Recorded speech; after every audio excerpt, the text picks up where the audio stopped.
jede große Stadt der Welt hat einen Platz, auf den sie zählt, zu dem jeder Fremde immer wieder geht.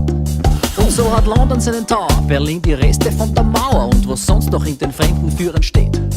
Und in Paris, da gibt's die Szene und auch sonst noch manches Schöne, und New York hat seinen Zero Ground. Aber ich bleib auf das Gedränge, hab keinen Spaß in der Menge, in irgendeinem fremden Land. Nach Wien, da kommen sie in Scharen, alle wollen's für Acker fahren, Japaner stürmen unsere Kapuziner Luft. Und in Schönbrunn, da gibt's Chinesen und im Stäffel nichts zu essen, in der Stadt, da flimmert in der höchste Luft. Ich brauch kein Rummel und kein Trubel, keine Yen und keine Rubel, will auch ohne die Ruinen glücklich sein.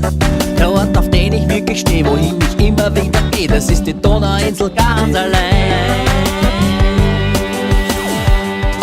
Ich bin ein Donauinsulaner, da fahre ich jeden freien Sonntag hin.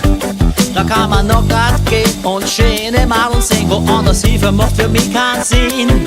Ich bin ein Donauinsulaner, das ist der beste Platz im ganzen Wien. Ich brauch kein Monte Carlo und kein Rimini, weil ich auf der Insel glücklich bin. Da nimmst du mit der Flasche Bier, die Freundin legt sie neben dir, dann nimmst du Schnitzel mit dem Rein und den Salat. Da schaust den ganzen Tag die Sonne, nachher schmeißt dich in die Donau. Auf der Insel ist jeder ganz privat. Da kann man flitzen, FKK mit die Kobane und Salat. Da fährst mit Inlineskater auf Kagran.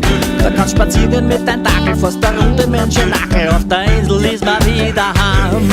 Ich bin ein Donauinsulaner, da fahre ich jeden freien Sonntag hin. Da kann man noch grad gehen und schöne Madeln sehen, woanders hinfahren macht für mich keinen Sinn. Ich bin ein Donauinsulaner, das ist der schönste Platz im ganzen Wien. Ich brauch kein Monte Carlo und kein Rimini, weil ich auf der Insel glücklich bin. Servus, da ist Hase, ich glaube, ich brauch jetzt eine Hilfe. Schau, da kommt der Eismann. Aber wenn der Hase jetzt haut ins Wasser herrscht. Ich bin ein Donauinsulaner, da fahre ich jeden freien Sonntag hin. Da kann man noch grad gehen und schöne Madeln sehen, woanders hin macht für mich keinen Sinn.